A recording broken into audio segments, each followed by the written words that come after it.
Good day, everyone.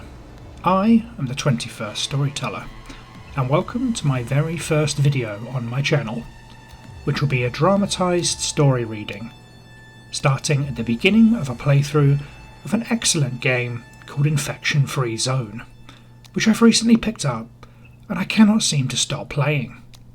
I would definitely recommend picking this game up, especially if you've always wanted to try and survive the zombie apocalypse from your own home or your workplace, just to see how it would pan out. The game takes real map data and generates a mostly accurate, at least, playing field for you to scavenge, explore, and survive in. So, welcome to the story, and I hope you enjoy your time here. Let's get started.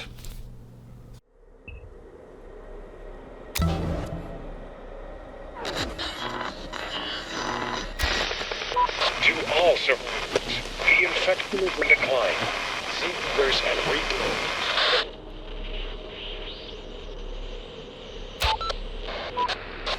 Chief, this is the same transmission we received before, but the signal is even weaker. Our walkie-talkies are not powerful enough for long-range communication. We have to build a large antenna. A local library or university would be a good place to search for information on how to make it work. Let's go then. So, where have I chose to go today? Possibly not where you might expect. After all, there are many cities on the planet that I could try this. But today I've decided to base up in a city called Mogadishu, Somalia. In case you don't know, this city is the capital of Somalia, a nation on the Horn of Africa. Much of the city is tightly packed and very densely populated, and this aspect will make for some interesting urban combat with the infected in the later game. Not to mention some rather violent encounters with the abundance of raiders. With a population density of 4,900 people per square kilometre, it's comparable to that of London. But of course, Somalia doesn't have the same infrastructure, doesn't have the same vast network of tubes and trains, and we'll find ourselves without these benefits here in the city. Nevertheless, it's a fairly small area to fit 2.7 million inhabitants. This district I've based up here is the Shibis district, or Degmada Shibis, which happens to be one of the oldest in the city. This vehicle looks useful. Speaking of old, we make a major early breakthrough finding an old car. This will massively speed up our scavenging and give us a longer range capability as we fight for our very existence.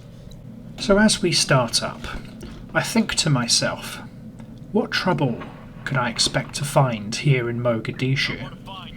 After all, this city controlled the Indian Ocean gold trade for centuries, and was the wealthiest city this side of Africa in and around the 16th century and beyond.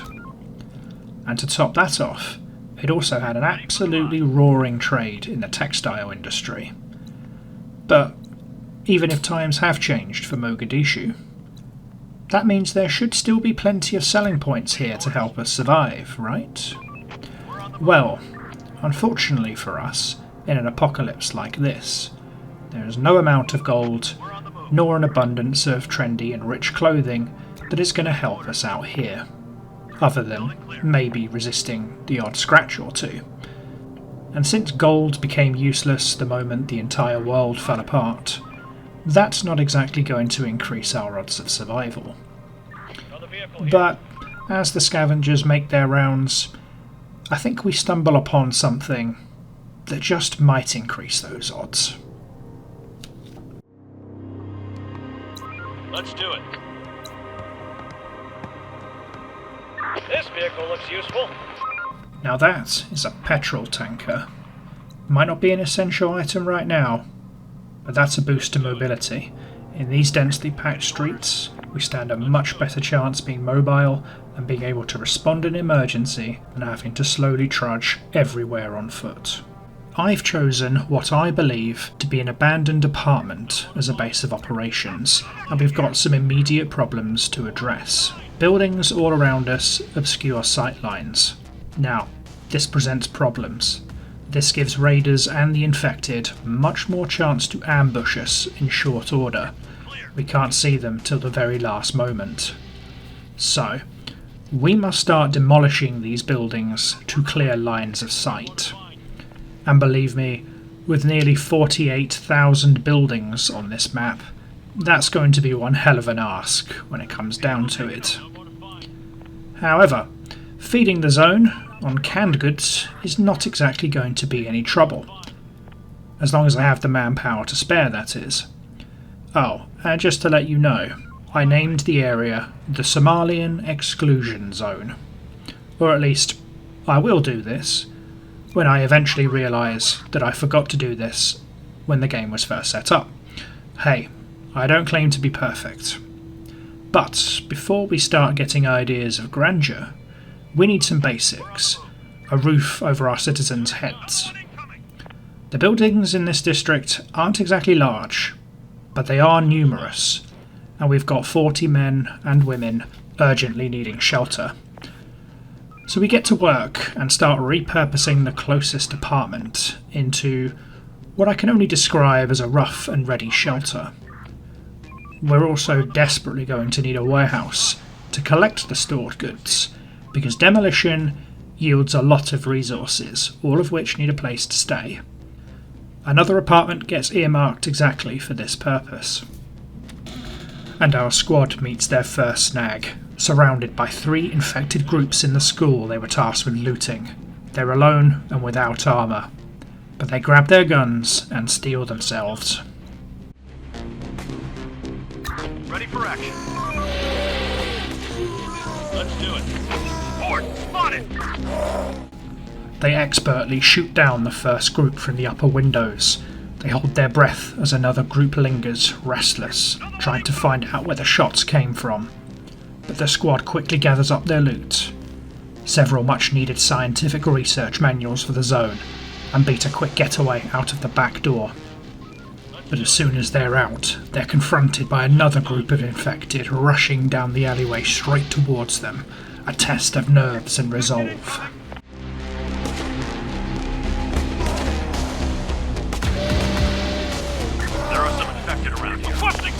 No time to pause as a third group, drawn to the gunfire, rushes out of the school they just left from. With the infected lying still and dead, the squad pulls a hasty retreat to the car to store their spoils. A few scrapes and bumps, but nothing that won't heal over. The heroic group, however, doesn't relent, immediately bringing the car to the neighbouring building to scout for some heavy firepower. And that scouting is a very good call. Given the number of infected we're going to have to get used to, and inevitably deal with in the later stages, we're going to need to recruit more squads and arm them up with enough firepower to reform the Somalian National Army, or the Ciidanka Zuga Dalka Somaliad, which translates to the Somali Ground Forces in English. Now that's an army that's seen a rather tentative reconstruction since the turn of the millennium, especially from the effects of the Somali Civil War, which ignited in the late 1980s and continued right up to the turn of the millennium. Hopefully, we'll make a force in this isolation zone of arguably comparable strength to fight the infected. Though, I must admit, not everyone shares the same goal as us, disappointingly, as the brave returning squad sight something I can only describe as rather concerning on their way back. No more to find. Sir, we've spotted some people. They're probably armed. They could have seen us too, but I can't tell if they're friendly. What should we do? Treat them as hostile. Raiders spotted. You see, not everyone is friendly, and if it comes down to the choice between drawing a gun first and letting my squad survive, versus being shot down in the street for simply offering a helping hand. I'd much rather choose the former.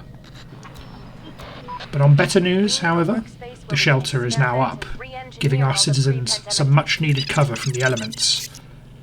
What was once probably a bustling apartment block filled with laughter, family life and the chatter between friends is now a hastily boarded up shell of its former self, filled with hastily laid out mattresses, camping stoves and bare essentials, granting little more than a brief reprieve from the blazing hot Somalian sun.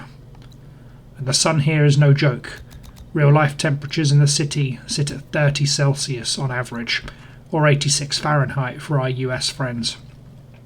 And the summers here can reach 39.8 Celsius, or 103.6 Fahrenheit, also reflected in game. The good news? Year-round farming with no winter famine to speak of, a massive strategic bonus allowing us to farm in the open all year round. Instead of having to worry about stockpiling food and putting up greenhouses to survive a harsh winter. The downside? There's no space to build them in a city this tightly packed, so demolition begins immediately to make way. Demolition, on the other hand, takes time and manpower. Our more immediate concern is getting strong weapons in our squad's hands. If the infected can ambush us here on these packed streets, we need to retaliate with maximum firepower. Calling upon the brave squad, who came back with science materials, they're tasked with finding us weapons and armour to increase our survivability. They're sent to police stations for a smash and grab raid. Now that also means defence at home as well. Now, demolitions yields bricks, and we make sure to put these to good use, bricking up the windows of our headquarters and shoring up our defences further. The infected will have to mount one hell of an assault if they want our headquarters to fall. But we know the infected will adapt and try to overcome, which means we need to stay several steps ahead of them, which is why we task several citizens to start constructing a research building. Now this will be critical to evolving and eventually reaching self-sufficiency, not to mention making our citizens' lives less of a slog in the future. That all starts with being able to feed ourselves without needing to scavenge. After all, canned goods are only going to get us so far.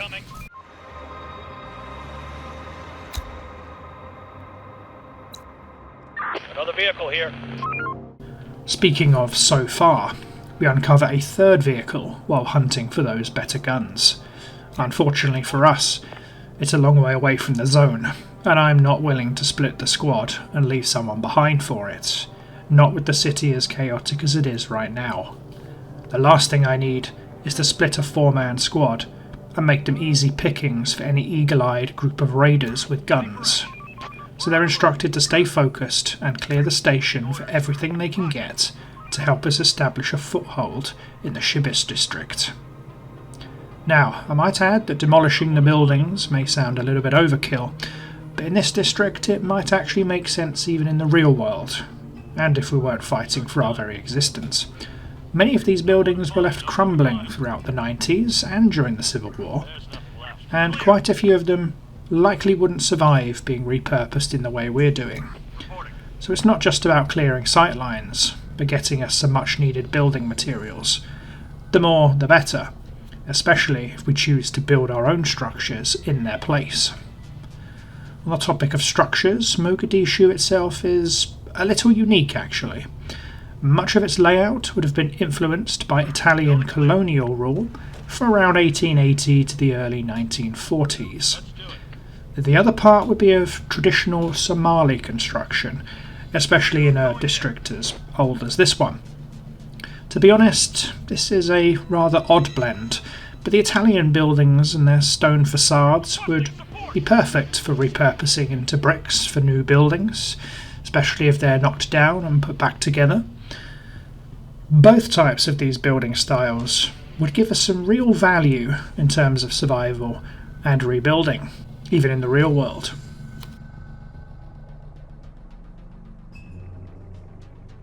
Knocking down buildings, however, comes at a cost, which immediately makes itself known. As the Brave Squad returns home, loaded for bear, we don't physically have the space for it, forcing them to leave the weapons in the car open and vulnerable. However, I was lucky enough to foresee this being a problem and already have the work in progress to get a warehouse up and running where we can store the excess material. To make sure we get this resolved, I upped the manpower on the repurposing effort. Men and women rush across the street with needed materials, frantically putting it to good use. It won't be long now, I'm sure. We're in dire need of extra citizens to build, demolish, and to work for us, and to get the zone in a place where it needs to be. So, when I hear this... Sir, we've encountered a group of people. They've got some guns on them. On top of that, some have skills that could come in handy. However, they haven't eaten for a few days. Ask them to join us. I certainly don't think twice. They might be starving and in need of food urgently, but it's effectively a wasteland out there. Starvation, injuries, and death. They're all an inevitable reality. But they will stand more chance of surviving in the Somalian exclusion zone than out there in the wild. And we get a few extra hands in exchange for a crate of canned food each to get them started. Personally, I'd call that a fair trade, especially the world the way it is right now. And it turns out we're going to need those hands more than ever, especially when I hear this. Sir, the people have reported hearing a lot of noises coming from underground. They're afraid that it could be infected moving through the sewers and tunnels. We need to bolster our defenses, and be ready to attack from within, too. We'll be ready. Great, as if we don't have enough cards stacked against us already. The last thing we need are infected jumping right out of the manholes and tearing us a new one. On a positive, however, the warehouse is now finally refurbished, and that allows demolition to continue, and a science building put up so we can start moving forwards. Despite being well armed now though, extra guns certainly won't hurt. At least, they won't hurt us anyhow. But faced with threat from below, we may need some additional squads to stay at home for such a terrifying eventuality and make sure we're not caught with our pants down. Though, what kind of weapons would we be finding in the city? Well, it's likely that these assault rifles we're scavenging are that of the Heckler & Koch G3, perhaps a US M14 rifle, or even the Soviet RPK and RPD machine guns. All of these have been used in the Somali armed forces at some point, and as a sidearm, even the old faithful Soviet Tokarev pistol. You may even find a British Sterling SMG in there somewhere. This is a true mix of mismatched armaments, a legacy of decades of politically shifting alliances, foreign aid, and even differing rulers, all now scattered across Mogadishu with no army. And acquiring such weapons on this scavenge run would prove to be much easier tonight. I was pleasantly surprised to see the full moon, reminding me of quieter nights, where Mogadishu's skyline wasn't tainted by eerie silence and sporadic gunfire. The infected would not be a problem this evening. And to add to our good fortunes... Boss, we've met some survivors. They look famished, as if they haven't eaten for days. Ask them to join us. Roger. Let's do it. An extra set of hands for building the zone. Granted, they too were just as hungry as the first bunch, but the warehouse has about 100 crates of canned food sitting around. It's definitely a small price to pay to get extra help, for now.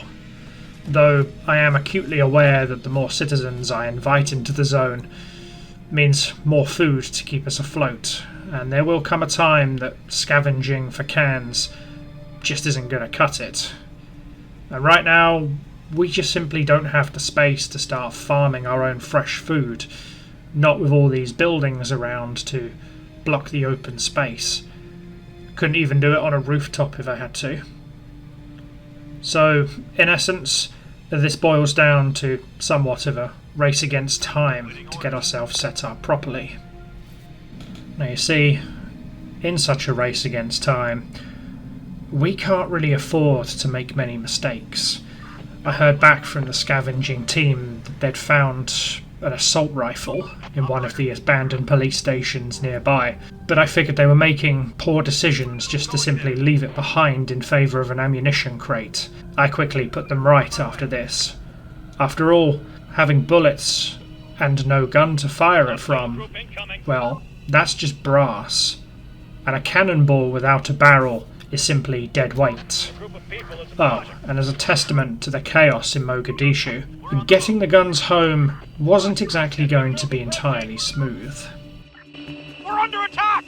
The raiders were getting much more brazen. They're taking pot shots at my squad's car as it speeds towards the exclusion zone. Fortunately, nobody was hit, but they may not well be so lucky next time. For now though, they'll get a stay of execution, those raiders. At some point soon, I'll take a leaf out of the Somali warlord's book. After all, back in the 1990s, the warlords divided this city up, block by block, to determine who controlled it. Some, in fact, had entire neighbourhoods, complete with private militias, just to keep the natives in check. Well, someday soon, I'll have enough firepower to control this entire neighbourhood and keep those pesky raiders out of my zone. And, like them, I will rule by fear, not kindness. For now, I at least had enough guns to take them down when the fight was on my terms within the exclusion zone. But taking them on in the open streets wasn't a step I was willing to take. Not just yet, anyhow. I guess that squad can count their blessings. They did only have pistols to fire back.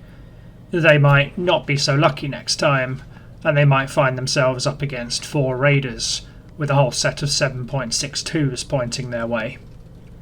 Let's hope that doesn't happen anytime soon.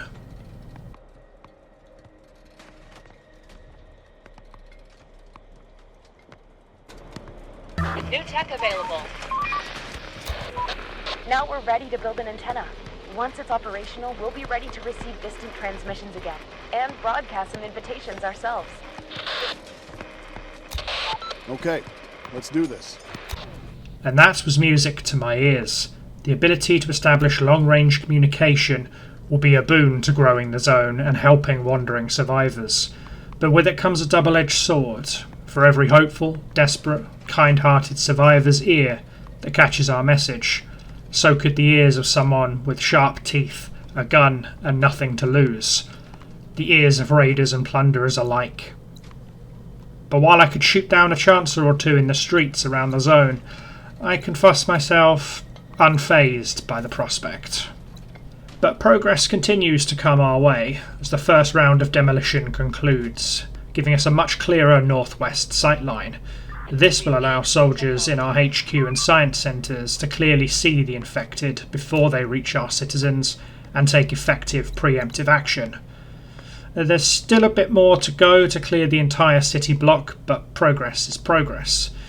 On that flank, our gunmen now had eyes. We'd stopped being reactive. We were now watching, waiting. And our citizens continue to help us by smashing up the houses next to the HQ to open up the southwest as well as pave the way for the radio tower. And it turns out this planning work came not a moment too soon, because that night the infected decided to strike from the southeast. The squads rushed to take up shooting positions.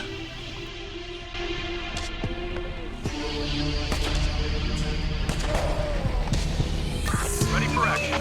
We're on the move. Roger. Ford, spotted!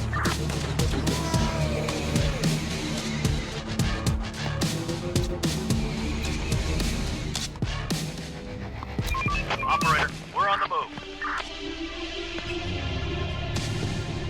Our building is under attack. Our building is under attack.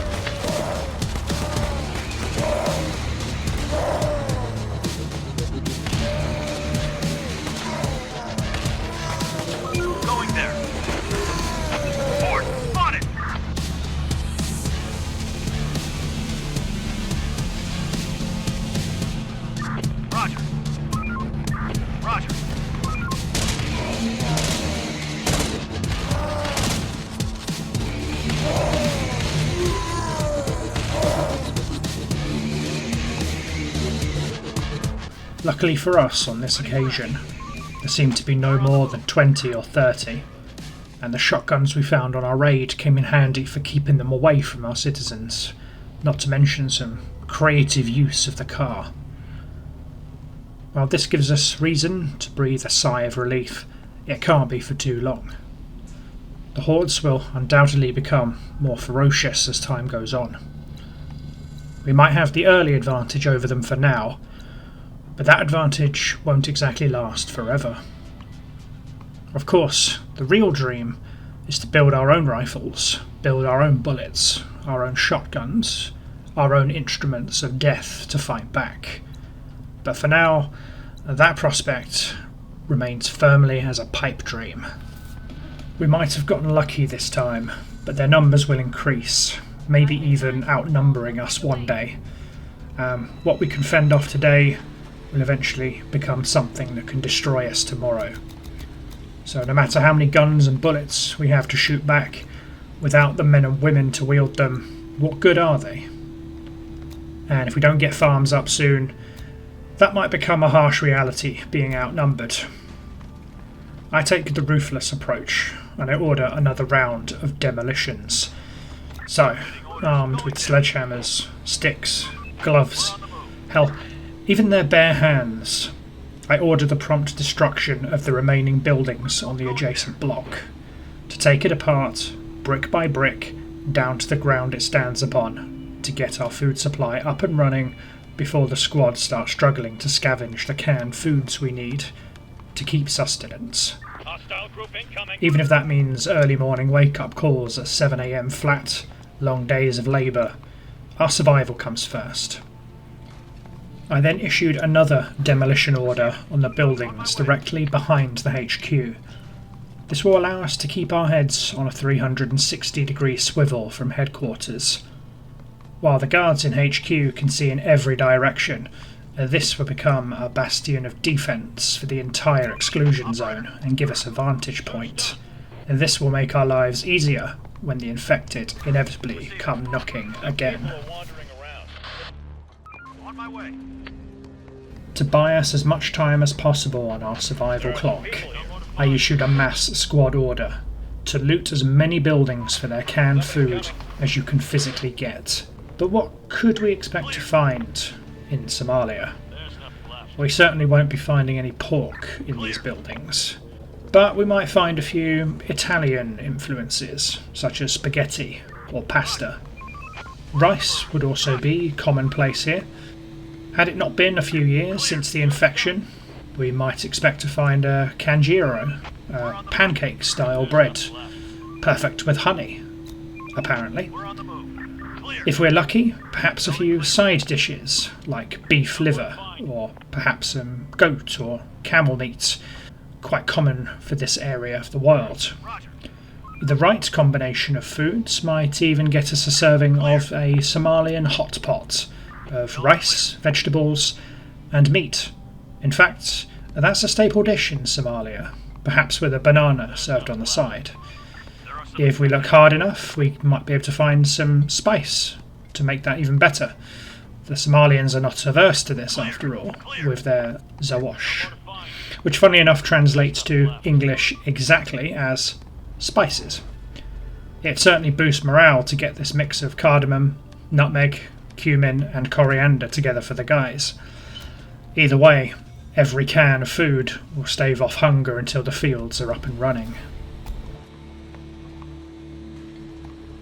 It also stands to reason that anyone working in the field here is going to need the tools to do it effectively. Rakes, dibbers, garden hose. It's not exactly a tractor, I'll give you that, but it will get the food coming in. Our squads have gone house to house in the neighbourhood and have gotten us a stopgap solution for the time being, raiding small garden plots and storage areas within to get a few tools on the interim. It's not the top of my priorities, but if we want to expand the zone, we need to make sure we're future-proofed. So the boys and girls in research start looking into forging our own tools, something we're going to need for just about everything. So farming here would be quite in keeping with Somalia. After all, Agriculture in Somalia, translated as Bira Somalia, makes up nearly 65% of Somalia's gross domestic product, and, respectively, employs roughly the same percentage of the national workforce, exporting such goods and selling domestically to boot. And if we do happen to get a barn in future, it makes sense to have quite a few of the Somali goats and Somali sheep in tow, the earlier of which would fuel our meat supply. Oh, not to mention that goats aren't really affected too much by droughts, a handy boon in such a dry and warm climate. And in the fields, we might not touch Somalia's 209,000 tonnes of sugarcane or the 75,000 tonnes of vegetables that they produce, but we'll definitely be able to make enough to at least feed the people within the exclusion zone. For now, that's definitely enough, and I'm optimistic we can make it happen.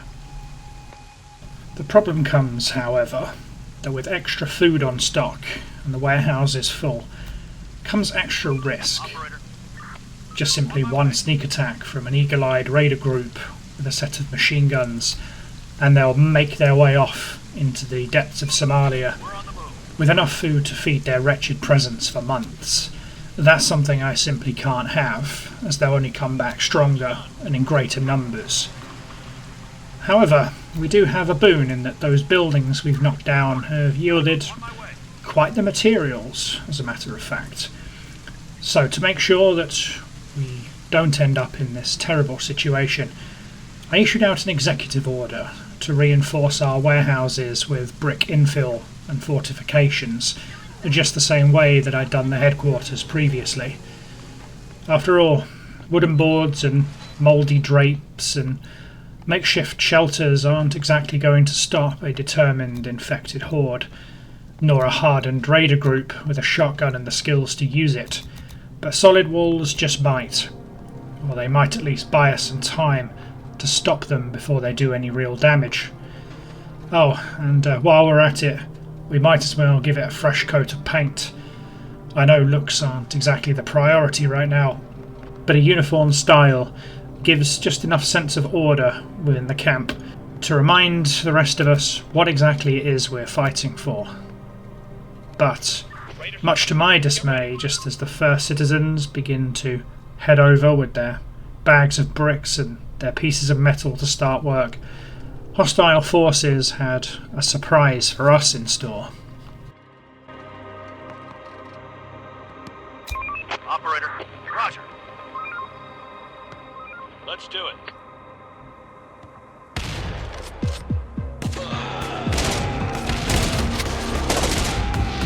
Going there. Quite fortuitously, the group who attacked us appeared to have far more guts than they did brains, attempting to storm the Somalian isolation zone armed with nothing but gusto and half a dozen machetes. Sadly for them, however, they found themselves quite rightly staring down the barrel of half a dozen shotguns and several fully automatic weapons. I must hand it to them though, despite being outgunned, they did persist. The bodies hit the floor before the spent 12-gauge cartridges did, and that confirmed it. Our enemy wasn't just the infected, but other people too. And as their blood ran down the street, the citizens awkwardly passed the scene, the danger having passed. And they know they didn't yet have time to take stock. For every hour wasted is an advantage we don't get, a gun we don't make, a moment our defences are left open. And additionally, 4 lives, needlessly wasted in the name of being selfish. 4 wasted pairs of hands that could have gone to building the future. But we can't feel sorry for them, as they're the reasons many good ones never make it to the zone in the first place. They're not the first, and I am pretty confident at this juncture that they're certainly not going to be the last to try their luck. The difference is which ones were smart enough to stay away, and which ones were silly enough to try it on. Only time will tell. Oh yes, and speaking of the good ones, at least in a manner of speaking, we managed to spy a wandering group scavenging the neighbourhood nearby. I sent and dispatched a squad to approach carefully, not to draw any unwanted attention, and to approach with a friendly mannerism. This was the result. Sir, we've encountered a group of people. They've got some guns on them. What's more, they seem to be strong and hard-working. They seem weird and aggressive, though. Ask them to join us. Let's do it. Okay, sure, my squad members described them as weird and aggressive, but given what this city is like, with bandits and infected in every nook and cranny over the city, I'd find it more concerning if they weren't aggressive. Besides, safety and security would mellow them out in time, I'm sure of it. And frankly, we need the extra headcount. And for now, we have the perfect solution. We start putting in the groundwork to boost that headcount significantly. Demolition concludes by the headquarters, leaving nothing but flat ground. Not exactly a farm plot, but it is a space for something else. A radio tower. I swiftly issue an executive order to build one where these houses once stood. And keeping those demolitions in mind, we've got a new problem on our hands. Arguably, it's a good problem to have, but not right at this moment. The extent of our building destruction is fast filling up our warehouse with scrap materials, meaning we have less space for the essential goods. This warrants me to repurpose a apartment which stood next to the existing construction. Maybe this one can store the brick, wood and the chaff, as it were, and our reinforced building can keep our food and drink and essentials. The bricks can be obtained easily, but medicine and food cannot. Chief, the antenna is now operational. Let's broadcast an invitation as a test, or just call the squads back to HQ. Okay, let's start broadcasting.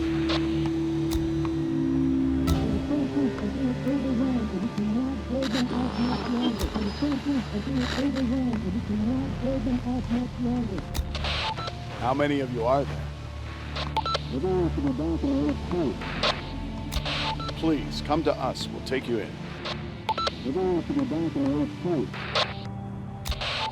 Where are you?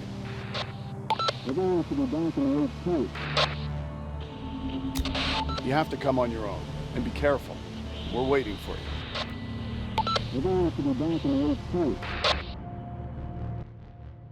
As you can see, that radio tower immediately starts paying for itself, as the very first inaugural broadcast we make is picked up by a tired and lost wandering group of 7 survivors, wanting nothing more than somewhere to rest their head and a place to call their own on a day-to-day basis.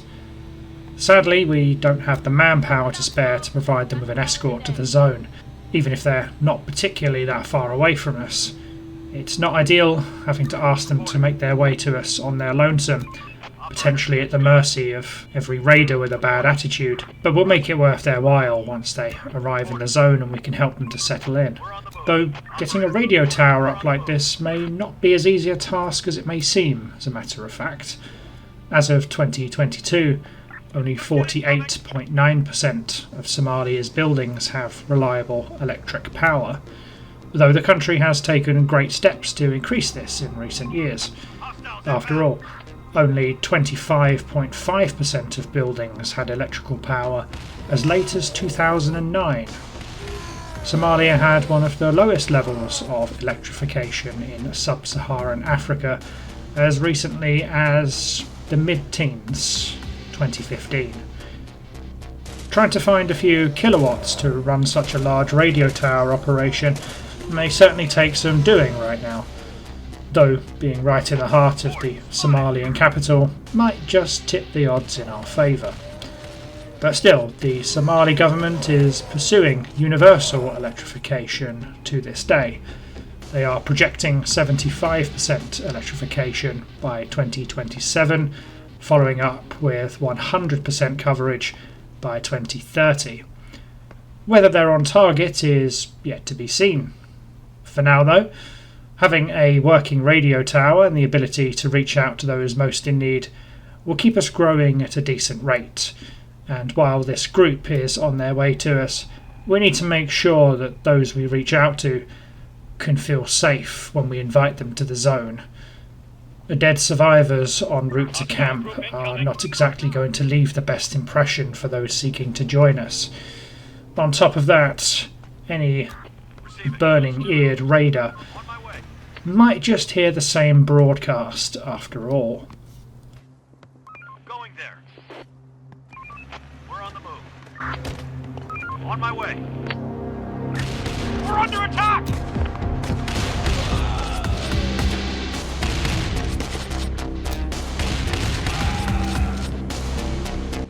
No sooner were we celebrating the new addition to the group and helping them through the doors of the HQ, were we reminded of the negatives this brings.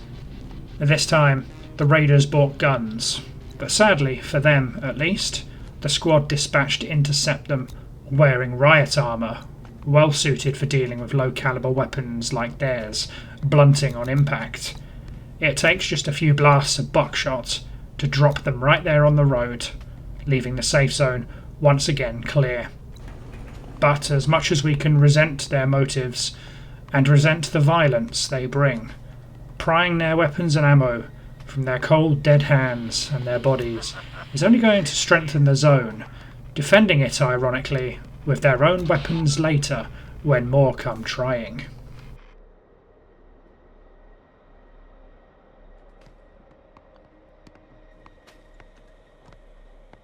The dispatch of this group comes at great timing, just as that wandering group manages to reach the outskirts of the zone, allowing us to, as previously mentioned, help them through the door. We welcome them into the community with open arms. We're desperate for more manpower to help with the clearing effort. But I suppose what comes up must come down eventually.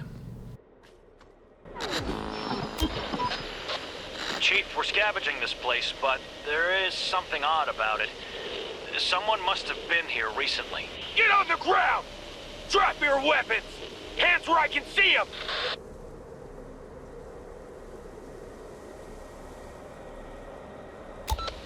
What's going on? Nice little squad you got here.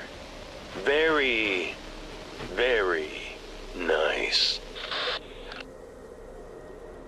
What do you want? I don't know. What can you offer for your people's lives? Just tell me what you want. Let's see. Canned food. Shitload of cans full of delicious stuff. God, I'd kill for a chicken soup. Oh, wait. All right, we'll be there. We'll bring what we can. I'm glad we have an understanding. Later. But I don't negotiate with raiders. 2 squads with shotguns, rifles, and armour against their 4. We'll see who's laughing when the bullets fly. There are some people here. Whoa. I see that somebody doesn't like playing by the rules. I told you to come with supplies, not guns. You've made your choice already. We'll just do the world a favor. We're under attack! God damn it, they fooled us! Kill them, boys! I'll get you next time, operator. A brief exchange of gunfire, and there's no casualties. He vows he'll get me next time. But after that attempt at extortion, I don't exactly have hope that he's going to be able to do it. But it does emphasise why I wanted to scavenge the heavy firepower for these eventualities. A set of 3 assault rifles from his buddies, and we're back on track. Morale was soaring in the zone after that show of force and our intense rescue, with trust in our squads to protect each other as well as the citizens boosted. So it was time to give the citizens some more hope. An executive instruction to the research boys to start exploring woodworking techniques. This will allow us not to just build crude little shelters, but actual housing, comfortable beds, real cooking facilities, and living space that will allow them to reside comfortably in themselves, at the start of living instead of just simply surviving. We'll make this rundown little corner of Mogadishu somewhere to be immensely proud of, but all in good timing. But if I thought it was time to start celebrating, well, wasn't I getting ahead of myself? No more to find. Operator, we found something suspicious. Make sure Clear. it's disarmed and try to find out more about it. No more to find. Chief, did you hear that? There must be hundreds of them. I have a bad feeling about this. Okay, get ready to defend the zone. My way.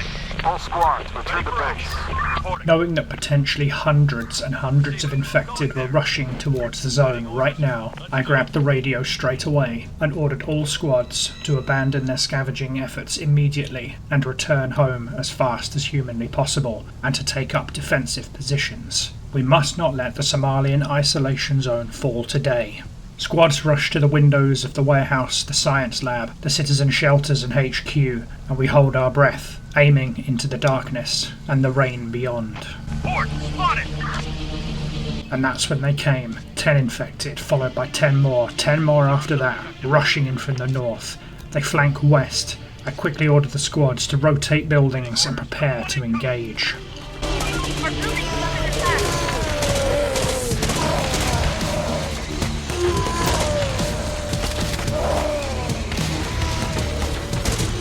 They're breaking into our building.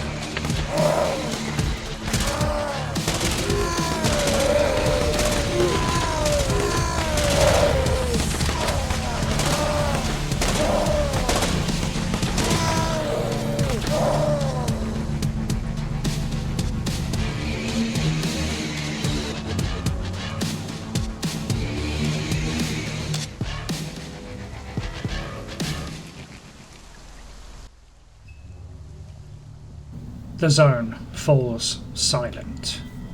Shaky hands hold weapons, pointing them into the darkness with white knuckles from the rifle grips. The Mogadishu skyline falls quiet once again. Raiders are coming. Get ready.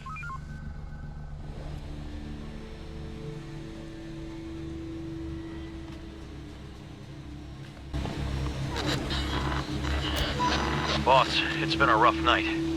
Something must have made the infected extremely bloodthirsty. If more and more come, our chances of survival will be really low. Then we'll take down as many as we can before we fall.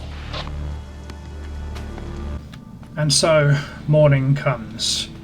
The streets lay strewn with the bodies of the infected. Shell-shocked citizens gingerly head back out to work again. Their minds rattled with the sounds of screaming and gunfire that rattled through half the night. Nobody wants to acknowledge the dead hordes, or they would have to accept how dangerous they really are. But deep down, everyone knows that this wasn't the end. It was only going to get worse the next swarm that came up, and the next swarm after that. 9 months the isolation zone has been standing for. We've seen swarms of infected, brazen raiders, hardships of living rough in a weak, barely standing structure, and the back-breaking toil of manual labour, and calluses on the hands as far as the eye can see. The results of relentlessly swinging sledgehammers against crumbling concrete every single day. But maybe, just maybe, that this would be worth it, even if darker days were yet to come. But for now, this is where our chapter ends. Stay tuned for chapter 2 of the Somalian Isolation Zone.